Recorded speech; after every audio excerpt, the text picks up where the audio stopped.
Hey guys, how's it going? Welcome to this video. Alright, in this video we are going to diagnose brake issues and do a video on how to replace the brakes on a 2020 Honda Odyssey.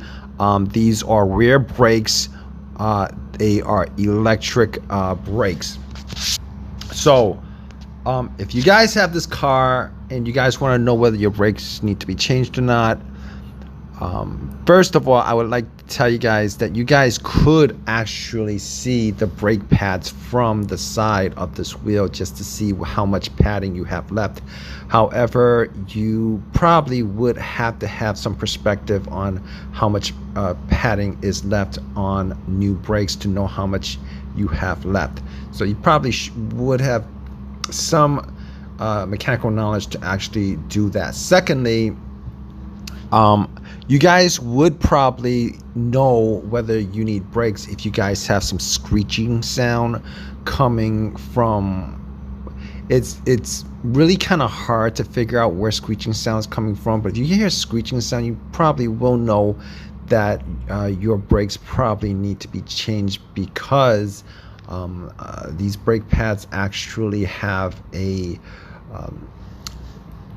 I would say, like, I don't know exactly what it's called. It's a metal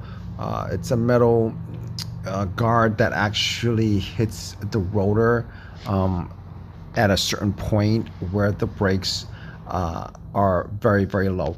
Anyway, outside of that, let's jump into how to change out the brakes. And these brakes that you're looking at here are from the passenger side rear of the 2020 Honda Odyssey.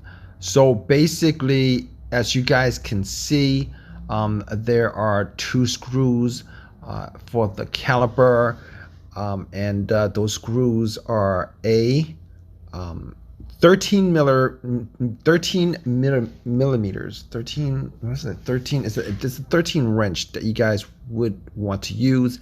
Also has a Torx bit if you guys need to use the Torx bit for this for the screws. If you guys have Torx bit, it'll probably be a lot easier, but I was glad that they actually have the Torx bit and the screw, because you have two ways of getting it out.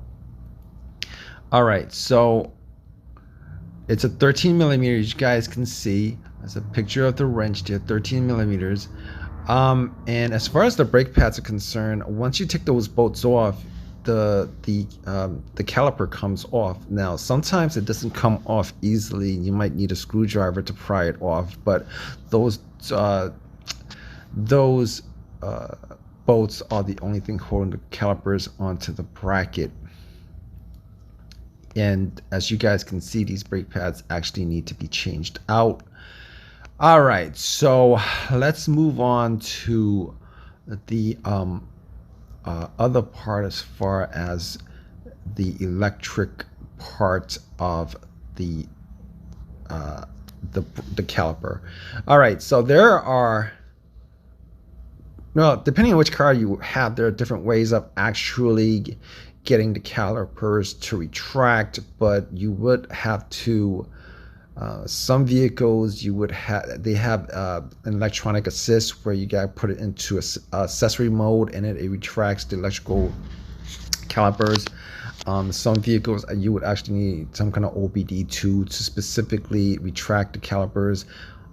As far as this is concerned, it's pretty easy. There's two bolts to take off. There's two bolts to take off the electrical portion.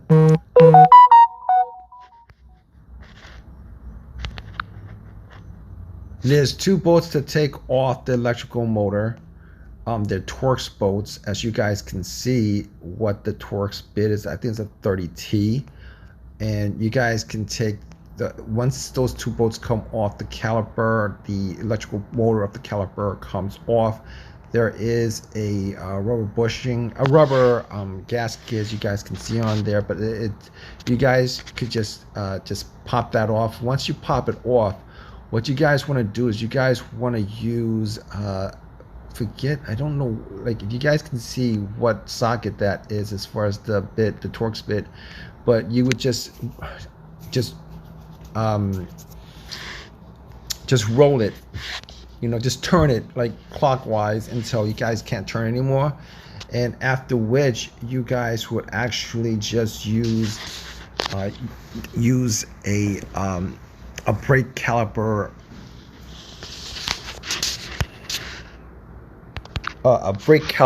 compressor. And you guys would actually have to get a specific brake caliper compressor to actually compress the caliper. You gotta turn it, and you gotta compress it while you gotta turn it while you compress it. In any case, I'm gonna put out a video on the other side of the brake. If you guys need more help as far as changing out the brakes on this, definitely check that video out. But anyway, hope this has helped you guys out. Leave a comment, please subscribe, give me a thumbs up, all that good stuff, guys. Take care.